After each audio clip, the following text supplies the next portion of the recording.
out there afterwards. So hopefully you're all okay with that. And okay, that's officially started. Great.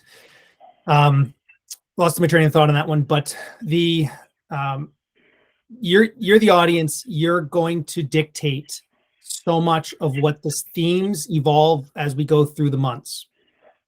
I say during training is that I tend to know enough to be able to go down different rabbit holes of information, and so I feel like I always need feedback from the community, from the parents out there, to say what's relevant, what's helpful, what's going to help you to be the parent you're trying to be with a child, whether it's a neurodiverse child or the rebel child, as I like to talk about, or just a child that's really pushing the boundaries of your skills as a parent. And there's no book that relates to our kids. So I feel like these talks are even more relevant and helpful when I can drill down to certain parents. And so this is an open forum in many ways. So you can throw out questions. I've asked Leah, again, last minute, so I really appreciate her attention to this, to be able to field questions. So if there's questions that are coming in, we can really try to answer them real time. I have a lot of content to cover, but I tried to pace it so that I can give you all a chance to think about your own child as it relates to what we're talking about. So I'm trying to find that fine line, and I don't know if I have yet as a presenter, but I will do my best, and you can become my barometer and try to slow me down by asking questions that might be related to a piece of information that I cover, right? Just a little bit of housekeeping there. So in terms of this workshop, this is really just focused on goal-directed attention and intentions. And I'm going to really look at focus as the theme here. And how do we build that attentionality? How do we build that goal-directed persistence within our children? It's a big theme. I'm a teacher by day. I teach as a special ed teacher. Been doing it for 20 years. I see it all day long, the challenges our children, our students have with self-regulation and goal-directed persistence. So as a parent, it's just magnified in many ways. So this topic is going to have a couple parts to it. And again, you can ask me questions as we go through it. But I come at this work from two perspectives, or probably more than that. But I have 2 children of my own, and sometimes I feel like they're somewhat of the recipient of all the work I do as a teacher and as a executive function coach. So, but they definitely give me a chance to be the best version of myself as a parent. So, but I'm also when I'm not teaching or I'm running a business, and I have the EEC now has 20 coaches from here across the country, and doing really very amazing work with students and adults and parents and families. So it's really humbling. It just started with me years ago, and it's just really morphed into something far bigger than me. So again, I'm humbled in this journey. What we've put together over time is recently we've packaged a lot of our trainings and recorded them and just put them out there for free. So you can access all this information, these past trainings, on our portal, parent portal. So you can log in there, you can get updates on stuff and just stay informed. So just so you know that if you like these trainings or you miss one, you'll know when they're coming, and you'll get emails of when the recordings are done. So this allows us to stay in touch in a way that's meaningful, and not feeling like you're being bombarded by me by any type of social media presence, which hopefully you never do, because I don't spend that much time on social media. So the workshop tonight has a few different themes to it. So you can kind of take a snapshot. Oh boy, I got to back up. Sorry about this. If you want access to this training or to these slides, take your phone and put it over the barcode on the upper right hand. Grab that barcode on your phone. Show it over your. So what you do is you take your phone, right? You open up your some of you don't know this, right? Like you're gonna take a picture and just put it over it, and it will show a URL, a website. Click on the website. It'll open up this presentation. If it doesn't, just tell me. I really hope I turned it on so that it's public.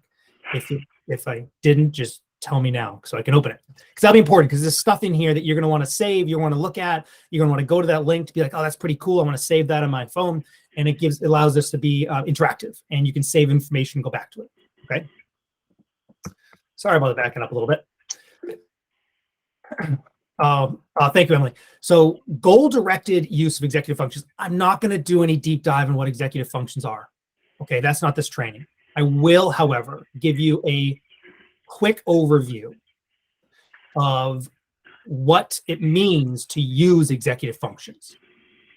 Okay, so this GIF file is excellent. It's from the Harvard Center of the Developing Child. It's an excellent image that represents a basic model of the functions between automatic self-regulation and intentional self-regulation. So you have these two parts, these two constructs that are working, right? The automaticity of our thinking and emotions can sometimes just let on autopilot.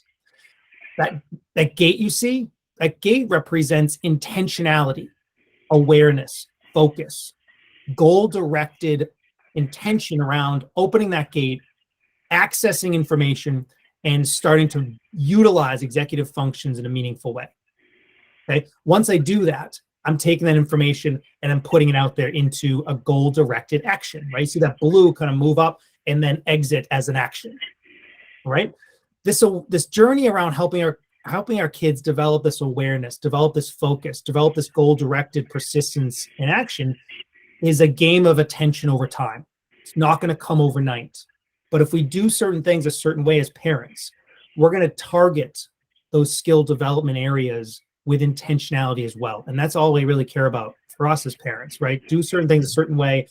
In the next 1,000 interactions with our children, we're going to help them grow and become the best version of themselves. I want to mention the dopamine piece. I'm not going to geek out medically in this conversation, this topic. That would be I would have to defer that to someone that's more qualified. I have a doctorate, but it ain't that doctorate. So, but the notion of dopamine, or the chemical dopamine is directly correlated with focus and attention, right? So from a medical standpoint, typically we give our children medication to impact focus and attention, right? Because they might have ADHD, they might have attentional challenges that warrant certain types of medical interventions that can promote attentionality, also promote dopamine uptake into the bloodstream and into the neuroreceptors, right? So what I just want us to know that you can do your own research. I'm going to talk a little bit more about that in later slides when I get into the science of increasing focus and attention. But I just want that to be known in this little attentionality kind of gate here, that part of that building that muscle too has to do with maybe the journey of strategies to increase dopamine, increase access to dopamine, and deliberate intentionality to do that. So that's just kind of important for us to understand, right? So there are three constructs in the gears of executive function that I want us to keep in mind, and they're all cognitive based in this lecture. What I mean is they're not exactly observable. I can see disorganization. I can see the symptoms of poor planning. I can see time blindness because my child is always late. However, some of these constructs are harder to observe. They're more cognitive based, working memory, inhibitory control, and cognitive flexibility. They're cognitive processes that are very important in executive functions, as an executive function when it comes to goal-directed action. And it's important to keep these in mind as we kind of go through this talk, okay? A caveat in this presentation that if we all should recognize as parents is parenting gets harder when we are not parenting to the developmental level of our child. Okay. Yes, I might have a 12-year-old. Yes, I might have an 8-year-old.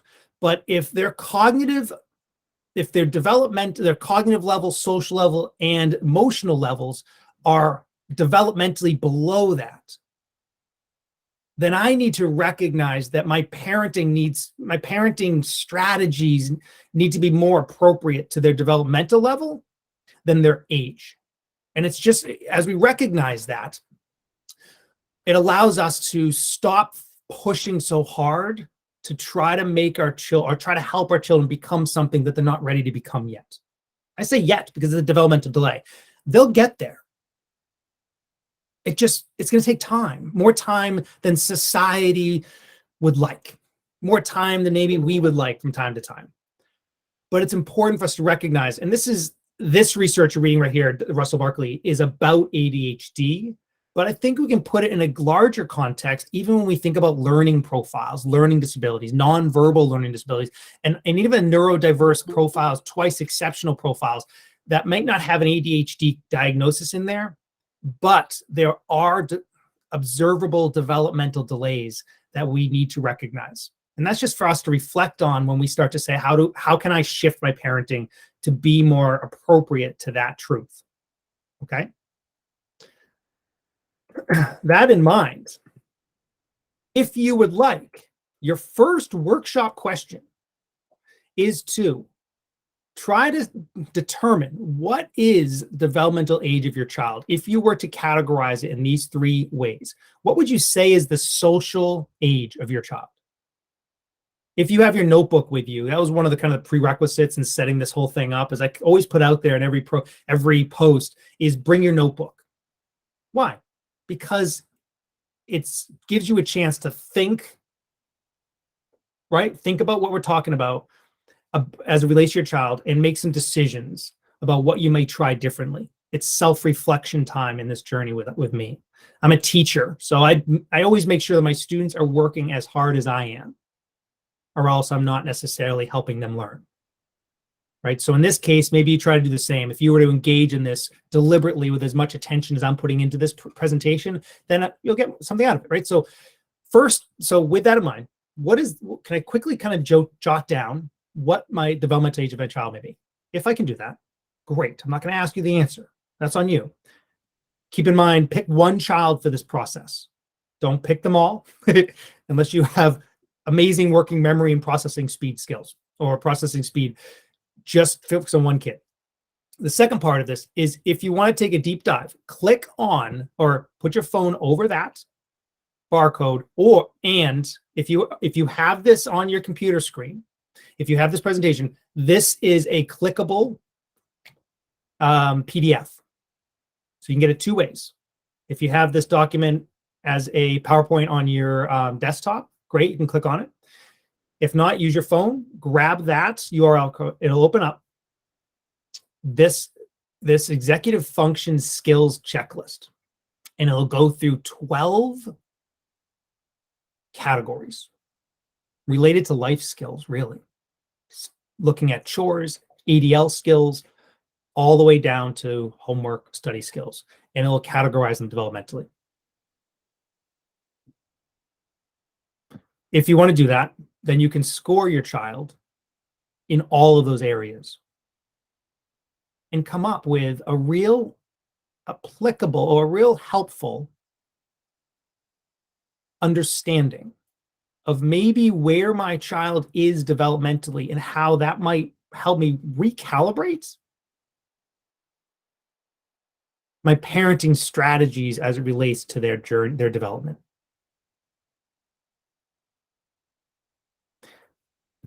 I have this other feature called companion mode. Let me see what's going on here.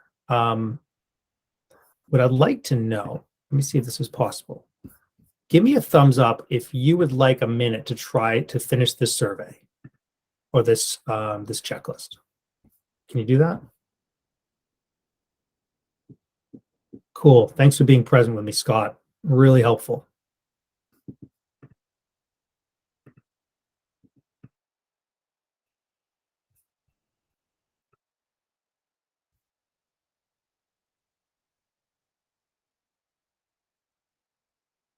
And then give me a thumbs up when you're done. Cool.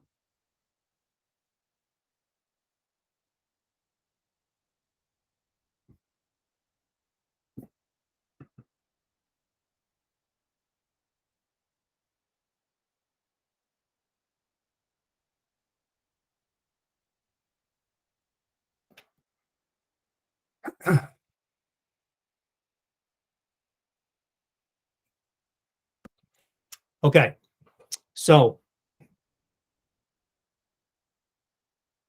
let's have a quick, well, I want to have you guys share out, but write down that answer. And what I'd like you to try to do with that information is what about that realization changes or shapes how you should see your child? Again, from a strength perspective and just kind of like it is what it is, how does that shift our parenting style? And I'll say it also shifts maybe what you do, how you communicate with the school, by the way. Schools are as responsible as we are to understanding this important truth that developmentally a lot of the expectations our kids aren't ready to handle. And how do we communicate that? That's would be a very different conversation or presentation, but boy, a good one, I think. Right. So I'm going to talk about the science of improving focus and attention. Okay, with the goal of increasing dopamine. Okay. Again, I got to take this from a behavioral perspective. So I'm going to share out what the findings show. I'm going to share out what the science literature and research shows for you to translate as it relates to you. Maybe you as an adult. I mean, if you're an adult with ADHD, this is like, okay, some of this might be unpacked right to me. And some of it might be as I relate to my child and we do this together. So sleep. Show of hands, how many of your children struggle with sleep? Of those kids, how many struggle because they're taking a stimulant? Right? How many of those kids have a hard time getting up in the morning? I mean, the relationship between the sleep cycle of so many of our clients, of kiddos' lives, is complicated, and it's one of the most important times of their day. Is how sleep rejuvenates and allows their to refuel and get ready for the emotion and the cognitive load of a new day. This is a great. So Dr. Hubman, if you guys don't know who he is, he's a neuroscientist out of in California, and he does these podcasts that are just excellent. Hopefully, most of you know who he is, but I'm sharing out some of them here. One of them is just a sleep toolkit. It's great to listen to. If you have an older teenager, empowering them through this process can be so invigorating and give them chance to try new things and see what works in terms of capturing and owning an effective sleep hygiene, right? A caveat is a lot of clients that I've worked with and parents, they talk a lot about melatonin, and I always thought melatonin was pretty safe, and it is, I think, safe in terms of like it's not addictive, but there's a cautionary aspect to it that I think is important for every parent that has children taking melatonin to be aware of. So that is covered in this podcast. So there's a deep dive in information. Examine.com is an excellent website to research anything medical or even non-medical in terms of treatments of conditions. It's an excellent source. I refer to it a couple of times in here. So as something you want to just have access to on your phone and just as a tool to fact check new fads, it might be worth exploring. So in terms of supplements, as a business, I don't really talk a lot about supplements for ADHD. This is really for ADHD. There's so many supplements. It's $1 billion industry. I'm not a big fan of the money-making aspect of supplements. Now they push supplements to make money. It's not the point here. I'm just sharing what Examine will tell you are research-based that might be helpful. What ends up happening for a lot of our kiddos and parents is we hear about medication being the first line of intervention, or narcotic, right? As a first line of intervention. And the truth is it isn't. It's just the easiest one. Like, take this. But it doesn't mean we shouldn't ignore the benefits of behavioral strategies to promote attention and promote well-being through other means that are not quite as complicated as drugs like, like Adderall or things like that. And again, I'm not judging it at all. I just think as informed parents, as we help our children to help themselves and grow in this understanding of a medical condition like ADHD or anything, any condition, depression, anxiety, this is important for us to feel like as parents, we can coach, help our children develop tools and strategies to feel like they don't have to be on medication someday if they don't want. And that's pretty cool to imagine. So meditation is now just officially ingrained in the literature and research as being a highly effective strategy to developing better sleep habits, lowering stress, increasing well-being. And as a society, it's not necessarily something that is embraced as a daily practice in our culture. I try to figure out how to get it embedded in the classroom as like a teaching moment. And I find that overly complicated in high school. I can't really figure that out. But it should be as embedded in the curriculum now because it's a science-based, research-based, evidence-based practice that benefits cognitive performance. And I'm a teacher, cognitive performance. That means I'm increasing learning. Wow, why aren't we doing that? Well, it's a bigger picture. However, a couple of things to keep in mind. If you were to help your child develop these strategies and tools, you'd have to do it with them probably, like role model and making part of a community effort in a certain way, like father-son, mother-daughter type relationship, and try to help them learn the benefits of it. And there are just great apps out there that are effective. And so you can jump into them with a high level of confidence that if I consistently practice these strategies, I'm going to get better. Cool. Well, isn't that the goal of life, right? Incremental growth over time. Feeling better tomorrow than I do today. Excellent. The 13-minute breathing awareness is a really cool strategy, a mindfulness strategy that's so simple. It's really hard when you start it because it requires you to go from focused, unfocused, and you're constantly grabbing your attention back to basically you're just kind of keeping in your mind's eye. You put your attention in your mind's eye and you just have your eyes closed for, say 13 minutes. 13 minutes is like the research number, but it doesn't really matter. 13 minutes.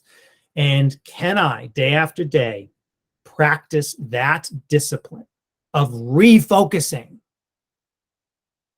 We see it with our kids. Like once they're gone, they're gone. Like their attention is gone. You can't get them back. And that's not really the goal.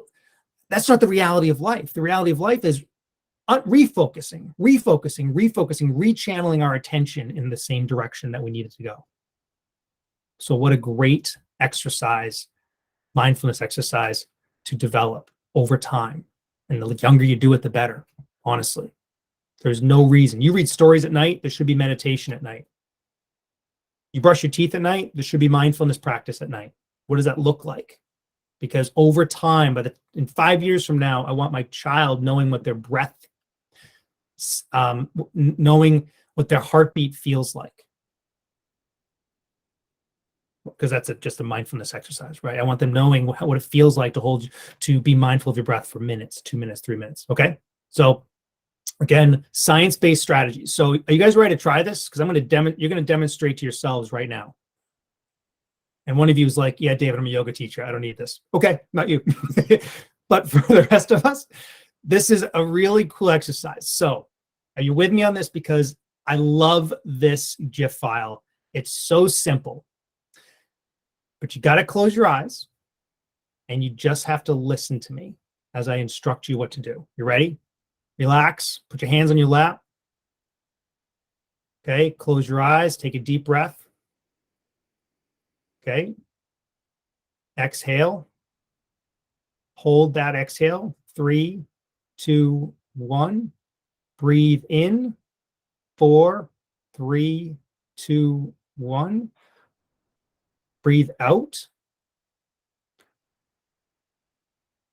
hold, 2, 1, breathe in, 3, 2, 1, hold,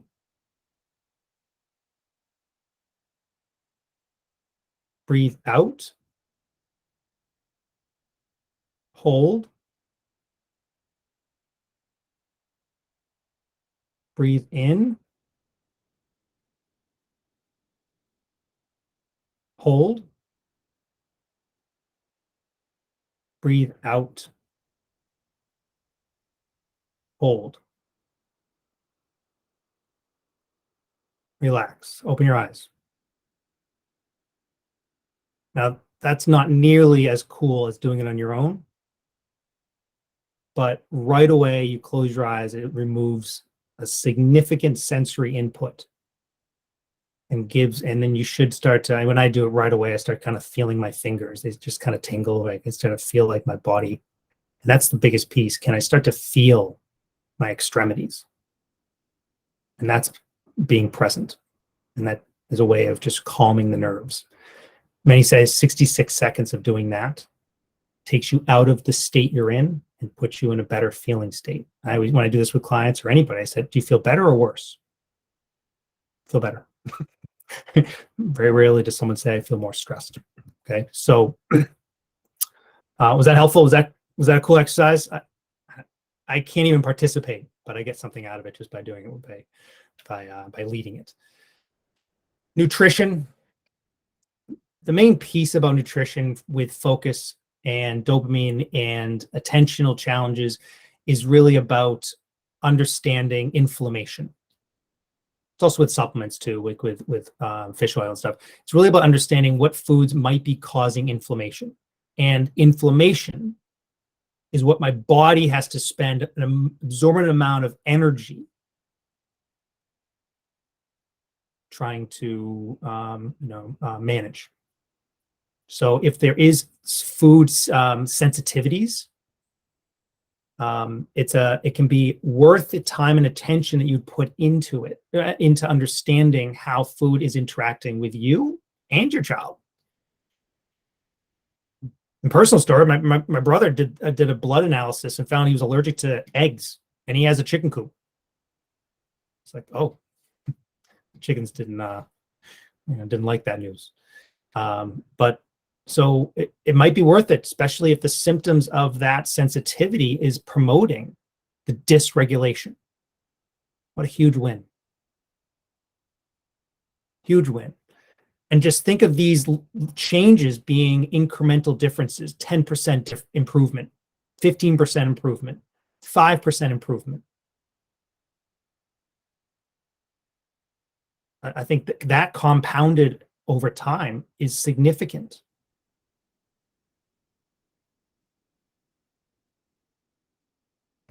Again, this presentation isn't really about ADHD. I just thought that'd be a predominant maybe representation of the audience that would be helpful to just use that as a key focus point. But it can be for for anyone. It's just there's a lot of research out there when it comes to ADHD. So a few principles to kind of keep in mind when thinking about how nutrition impacts focus and attention, right? If in terms of drinking lots of water, there's an elimination diet. I've never done it, almost did.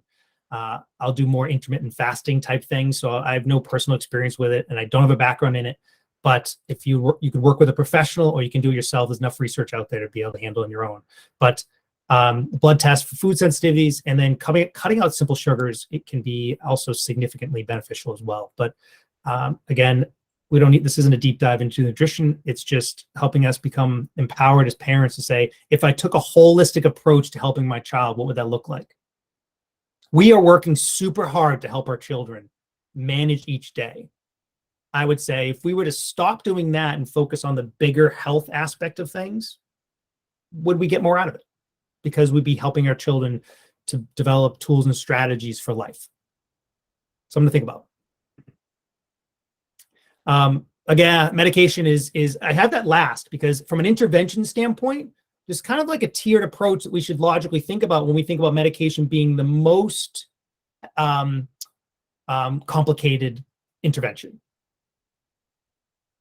right? Especially when you think about what a stimulant is in terms of significance. But again, looking at this in terms of stimulants or non-stimulants are the classic treatment for attention. And I have to say that I only put this in here because I just thought it'd be helpful. There's a couple parents now have shared out with me that their prescribers are trying something different with their child, and Journey PM has come up as a new product, and the benefit of it is how it interacts with how it promotes better sleep patterns. And I see a lot in the impact that that stimulants have on dysregulating sleep. And I thought this would be really helpful for parents to research if they find that being new to them. And be like, oh yeah, let me look into that. And so it might be worth it. So that's why I have it in there. I don't. This is about as much as I do. I talk about medication. As a practice, we talk about medication as a tool. So as you talk about all of these being behavioral tools and tools that I use to promote the best version of myself and promote attention in the areas that matter, medication is just part of the tools. It shouldn't be the only one. So what else are we building here, right? So in case people don't know, non-stimulants are part of the recommendation for ADHD or attentional challenge and stuff, but it's not the first line typically.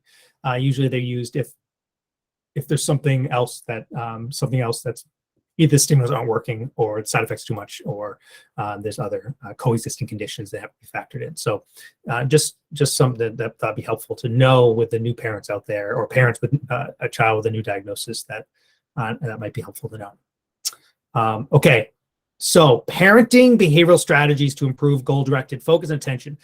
Keep in mind the developmental age of your child, because it's going to change how you do things after this. Okay. Okay. So high level, we're going to go high level right now and think that your goal typically is to help our children become the best version of themselves, right? To grow as in their strengths and interests, and to become active participants out there in the world, right? Living a positive and productive life. Some version of that. That goal needs to be shared with our children explicitly. Okay, so many of our kids don't necessarily inherently gravitate towards that goal. They don't just watch our behavior and come to that truth. Our expectations, the expectations are the goals that set the roadmap of our child's attention. What we want for our children is the best, right? Is for them to become the best version of themselves, typically, right? So, but our kids can get kind of stuck. And therefore, our expectations need to be explicit, visual, simple, and most importantly, consistent. We are fighting against the distractions of our society that are pulling their attention in every other way, and is far more interesting than what we have to say. But we need to be the roadmap that they follow first until they're old enough, mature enough to make their own. We have to be more consistent and more deliberate than all of the distractions that might be more interesting than us and our desires for them. How does that play out? Well, the younger the better, more consistent at a young age the better, but maintaining that relationship as they get older fuels the communication, right? Fuels the dialogue and allows us for us to continue to be heard as we help our children, right? As soon as they tune us out, if we get to the age where we've been nagging for 15 years and now our child is 16, they're going to tune us out because it's 15 years of nagging, right? So it's not really about that, right? That approach is really the punishing approach. That's the reactive approach. What we start to do at this point is we really get deliberate and intentional. ourselves. We're not even talking about kids, we're talking about ourselves. Deliberate and intentional around what we want for our children. If it's not written down, then it's too vague. If you don't bring your child into that conversation, then there's not going to be buy-in. So make it clear and deliberate and simple so that your child has a chance at internalizing it. And I'll talk more about verbal, nonverbal communication in a couple slides, but that's a big part of that. What we say is not nearly as important as what we show and what we use to demonstrate our values, use to demonstrate our expectations. Family dinner being kind of a solid example. How do we conduct ourselves physically in the environment of time together as a family? What does that represent in terms of expectations? Things like that, right? So bringing your children into this conversation is what develops that intentional road that they map out as they become more independent. Now, this is a lot of language, but it can represent most parents or most children would agree that there's nothing in here that they would totally disagree with, because it actually represents what they want as well. Most children want to be conscientious, want to seek approval from their parents and authorities, want to do well in school. I have yet to meet a kid that their goal was to fail.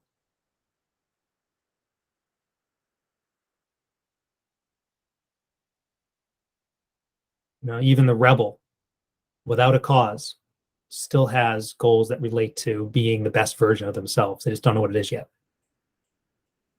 But I use this phrase in this family consistently. So the younger the child, the more important it is for them to stay connected to the family values. It's grounding to them. It's therapeutic. They get a sense of calm knowing that these are the values that I get to reference. It's really empowering. It's really important, especially in this day and age where there's just constant bombardment of information pulling their attention. So what does this end up doing? Is it ends up becoming, in a way, the lines in the road that guide their attention. Helps them understand right and wrong. I'm talking big level right here. And you're like, David, just tell me about homework routines. You got to talk big level, and you have to make this is what you start to internalize with our kids at a young age. Even when they're teenagers, you can still start over. It's just a little harder because they're teenagers. They don't want to listen to you as much, but they will. If you bring them to the table and you make them part of this process. So then when you start to build in anchors and roadmaps and road signs and stop signs and markers of danger and turn here, and it becomes easier for them to navigate the complexity of developmental life because they have reference points that you've instilled or parents have instilled as part of the values, part of the expectations of what is expected as they achieve certain milestones in their days and weeks. Okay, so let's imagine this is the language that you've given them. So they kind of have that in their mind. What's really hard for children with executive function challenges is this language doesn't look that way. It's pretty muddled. It's not that clear. The reason it's not that clear is they don't naturally form a nonverbal relationship with language all the time. They don't necessarily see in pictures in time and space that clearly. So ideally, when they think about their ideal self, naturally, it's helpful to start to help them build in the nonverbal relationship around what it looks like. What does it feel like to be the best version of yourself related to the goals and intentions of your day, or as the intentions of being part of this family? What does it look like? We speak way too much to our children. We use language way too much to our children. Make it visual and make it emotional and align the two. And it starts to build that nonverbal and verbal bridge that starts to anchor those two into a meaningful way in their life. And this doesn't happen by sitting down once, right? Tension over time. As I ask them deliberate questions, and I'll show you the questions to ask, but I have to start somewhere. And as parents, you have to start with the verbal. You have to get stuff down on your notebook around, what do I want for my child? How do I developmentally make an effective roadmap for them? By the way, this is literally like I copy and pasted the GIF of like a map between Norwell and Hingham, 2 towns nearby. That and there's different ways to get from Norwell to Hingham, right? So the intentionality, okay, there's the goal. How do I get there? There's different ways to go through life. How do I know if I'm off track? And that's where we start to really develop lagging problem-solving skills, and we'll get into that too. But I have to know how to build that roadmap, that internal and external roadmap to reference before I can start to see if I'm off track. If I'm off track simply means, what are the problems that are getting in my way? If I don't know where I'm going, then I'm sure not going to know where the problems are, because I won't know if I'm off track, right? So this kind of gets us into another piece of this, and that is, do you know what the priorities are for your child? And can you teach them deliberately? Take a minute. I'm going to test you. Some of you may get this right. It's not complicated. We just are really good at making it complicated. What are the top priorities for most people living a balanced life?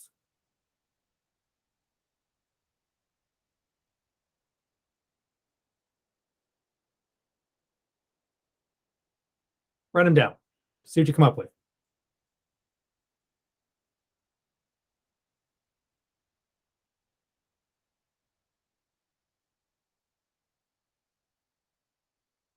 Okay, you ready? Number 1,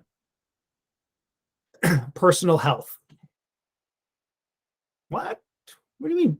What do you mean personal health? Well, you kind of know. If I'm sick, am I pretty useless to anybody else? Yeah. I can't do anything else if I'm not healthy.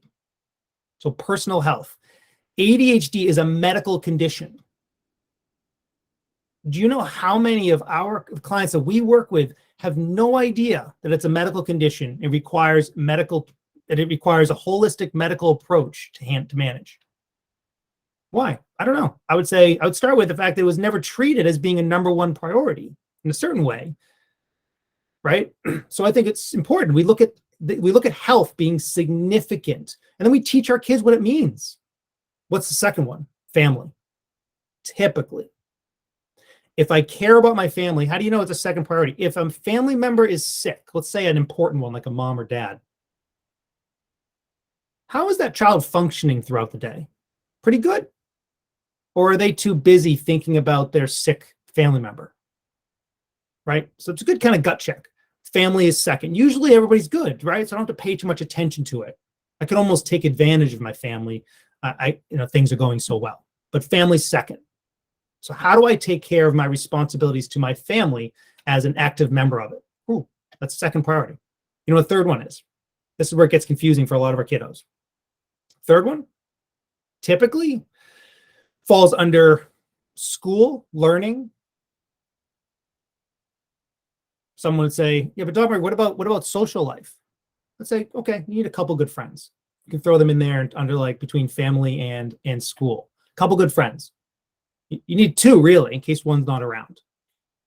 Most of the time, like social media will say otherwise, but couple good friends, right? So you have those, you have the academics, the learning.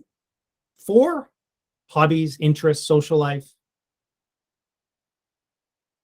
right? But our kids don't know this. So we have to explicitly teach them, what does it look like to prioritize expectations?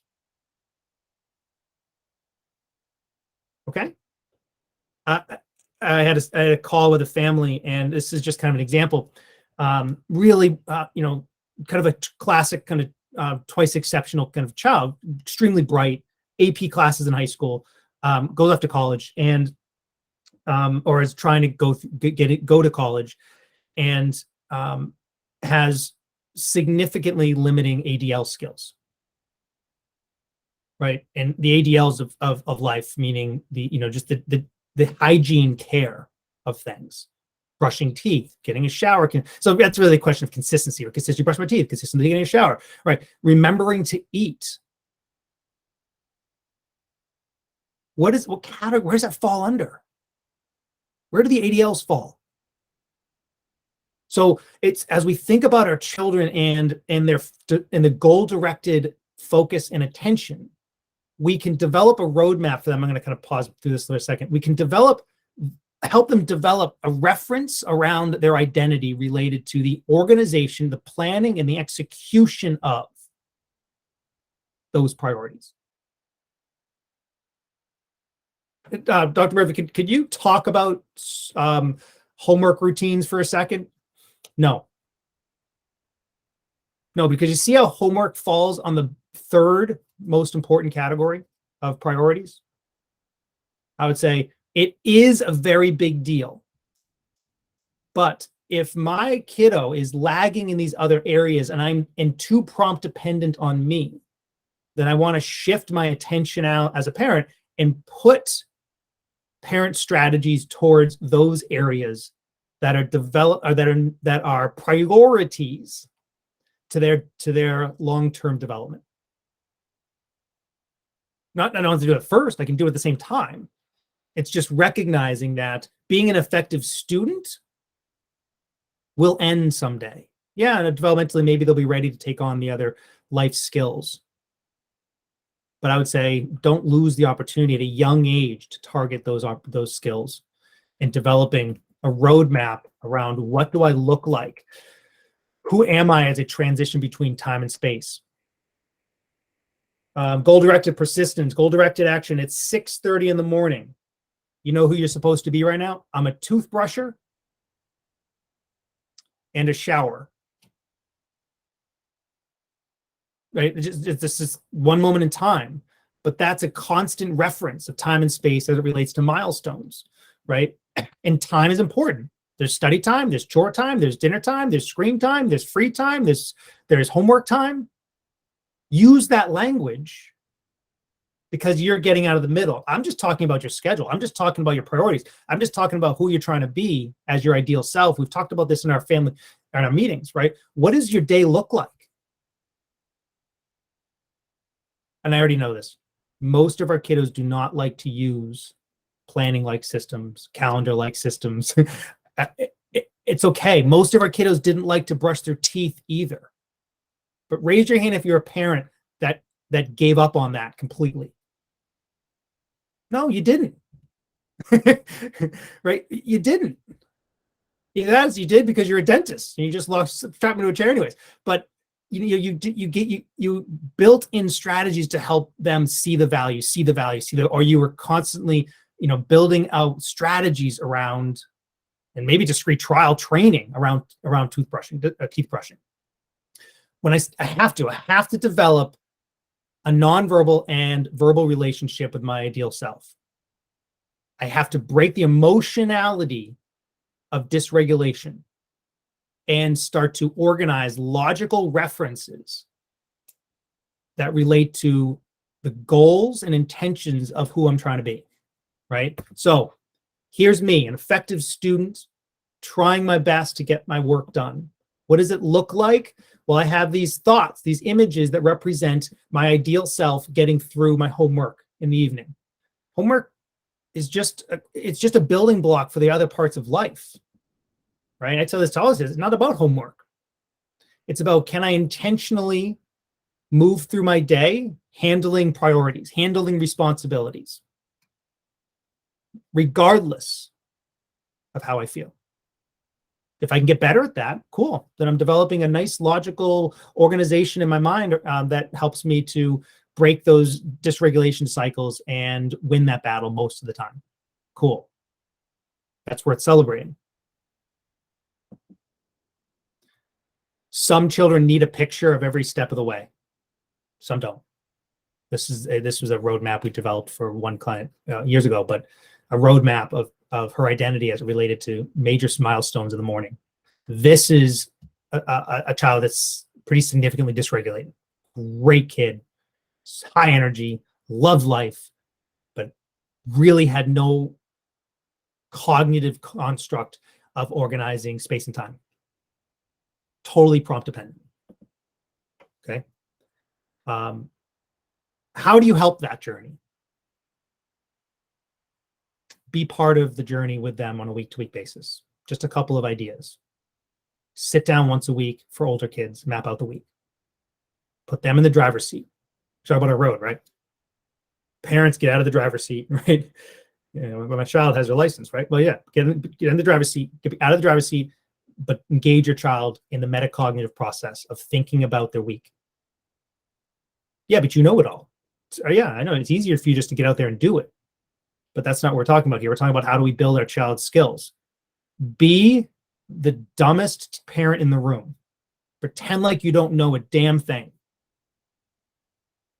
And ask 1,000 questions related to what they got going on, especially with stuff they care about, sports and like activities, right? Oh, you want to ride? You want me to drive you somewhere? You didn't tell me on Sunday when we were meeting as our family meeting, so no. Oh, but I'm going to miss X. Maybe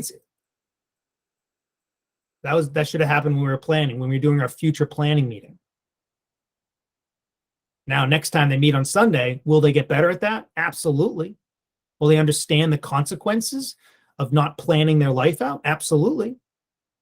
Right? But you got to kind of be that parent that's like, yeah, I got a life and you can't interrupt my life just because you've remembered something last minute. No, that's how it works. Life doesn't work that way. Right? So little moments like that, but you're not negative. You're not critical. It is what it is. And that's hard to do as parents, to detach from the emotion of the failures for our kids, but let them fail if you can let them, and learn and grow. One of my clients, she was telling me the story of her child went to the pool, packed up to go swimming, like they had swimming lessons, went to the pool. He went to the pool without his towel and without his goggles. He couldn't get out of the pool without a towel.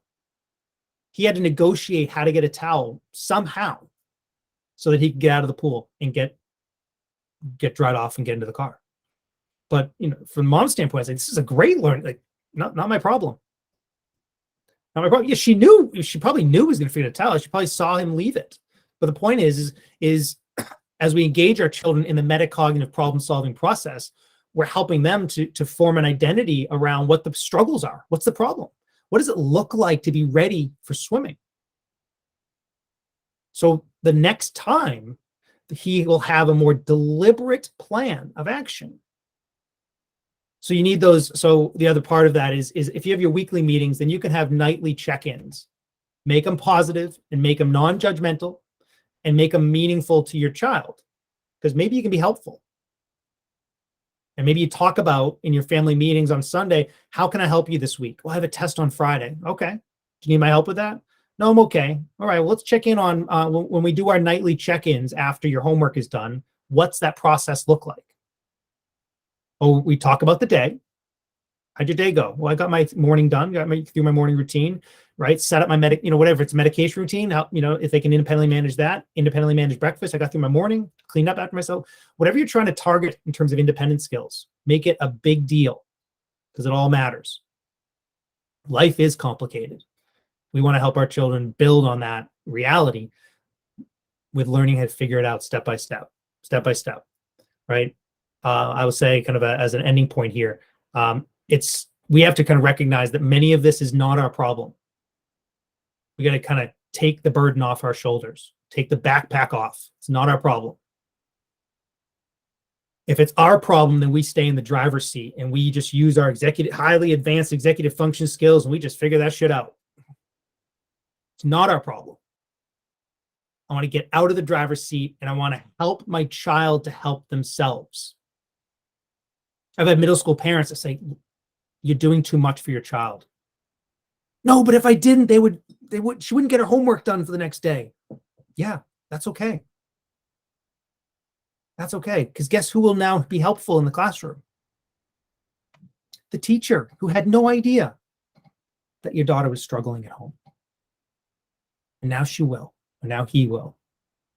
And then when you start talking about meetings, talk about supports, now there's clear evidence on both sides. Everyone's talking about it. That's just one little example, but we got to let our children, we got to let the truth come out, not just for our children's sake, but to build a team support as well.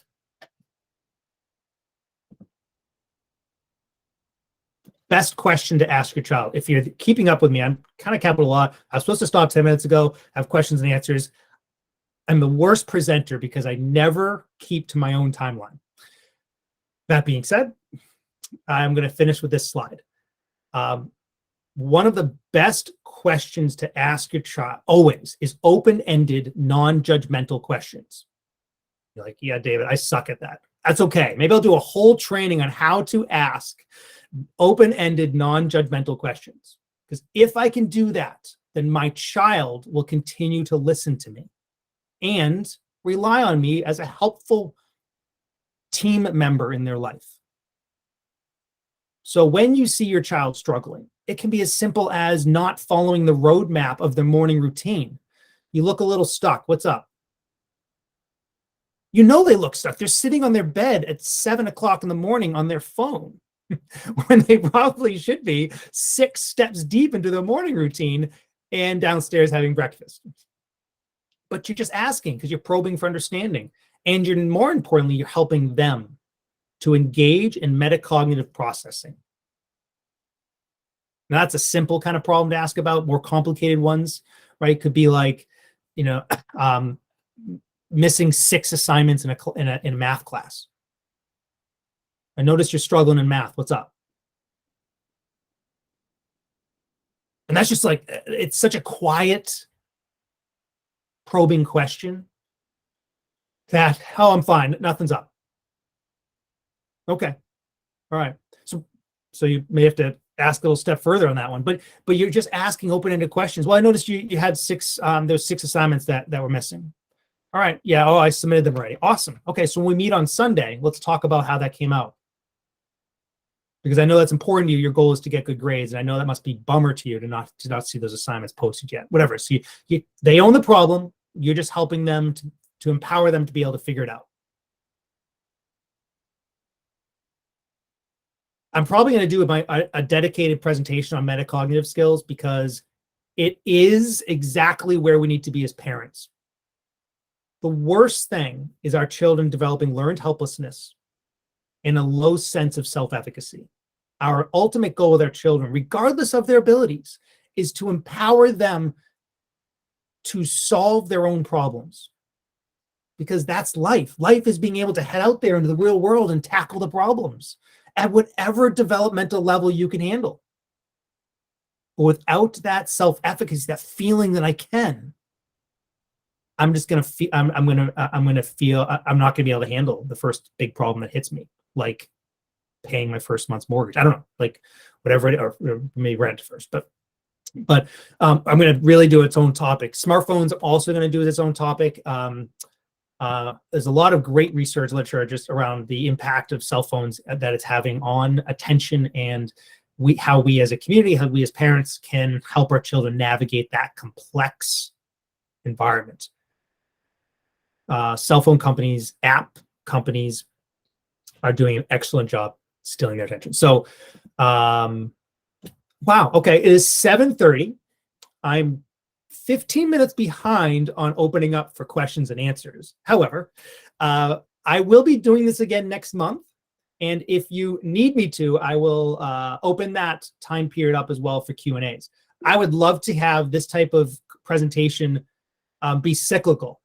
So the work that what we talk about here might show itself up next presentation as a feedback loop. Like someone asking, David, I tried X, A, B, and C, and I got X, Y, and Z for results, and those results may be positive and negative.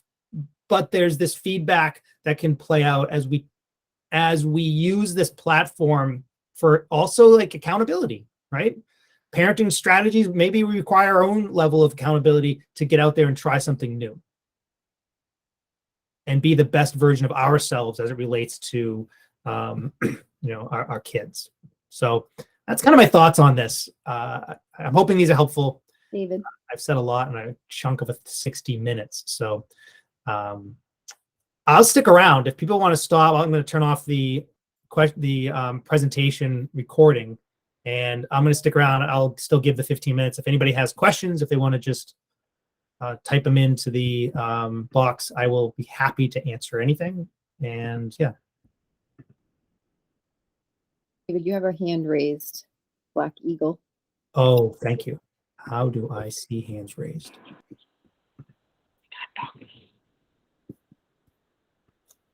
Oh, there they are. Okay. I'm not very good at looking at hand raised. Does someone just want to ask me a question? Pros and cons of medication. Angela, I'm going to start with you first because you just ended up putting a chat message in there. I think it all depends. There's pros and cons of stimulants, and that's the side effects. I think when you say pros and cons, I'm assuming positive and negative side effects. Is that true, Angela? Yes. So a lot of parents will not medicate their child at a young age for very good reasons, right? Developmentally, my child's not there yet. Their brain has developed, their bodies. But if you want to keep with that notion, you'd have to wait to the age of like 18 to 26 when the adolescent boy brain hasn't fully developed. I think I don't really know enough to. I mean, it's like its own topic, and I could probably bring in an expert, and that might be fun. I could bring in an ADHD or a medication expert to talk about pros and cons, and that's kind of also how I see this evolving over time, is bringing in guest people to talk on a focus point that I'm just not I don't feel empowered enough to be able to touch on. But I would say that that website is worth looking at in terms of looking at pros and cons of different types. Like literally type in the medication and it'll tell you pros and cons. It's that effective. Is that helpful? I guess. I mean, I started on meds, but I guess I'm kind of leery on whether or not that was the right thing to do. Should I wait? I don't know. Yeah, well, I think medication is one of those things you try it and you see the symptoms. Some kids, they stop eating. You're like, well, he really loves the fact that he's more focused in school, but he's lost 20 pounds. That's not helpful. No. So it's many times it's a trial and error, but for older clients, I'll say it's worth looking into to see how it helps. And if it doesn't, then it doesn't. But that's why you heard me talk about the holistic approach, which is harder. It's harder to develop behavioral strategies because it requires a consistent attention, which is like the challenge with ADHD. I have to be consistent. So as parents, the younger we start helping build that. Do you have some good books or anything that can on that subject, the holistic approach? Yeah, I could definitely post them out to the group that might be worth considering when you think about this. Yeah, I'll do that. I'll make a note. Danielle.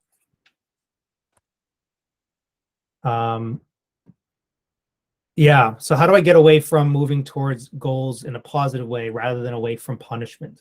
Both my kids right now brush off a reward rather than react to a takeaway. I think that's obviously from a behavioral perspective, positive reinforcement is more likely to achieve sustained behavioral change, right? So if you can do both, which is why I typically will talk about privileges and consequences. Like privileges are what we earn, right? So we can offer our children privileges as it relates to earned expectation, meeting expectations. And then it's not that you lose the privileges in a way, it's just they're not available to you because you're not meeting the expectations that are of a higher priority. And so you're training the maybe the dysregulated mind in a way, but you're training the thinking of life in a sequential way through our behavior strategies. We've gotten away from that a lot in kind of our parenting society in a way. Our children inherently receive certain privileges just by the fact that they're on a soccer team at the age of 6, and they've always been on a soccer team, and you're like, I can't take that away from them. And the truth is, but they're failing classes and they're doing bad in school, but they're on this club soccer team. And then you're like, well, I can't remove that. And that gets really complicated. I can agree. It's just from a priority standpoint, what is that? By your allowing that, what does that show?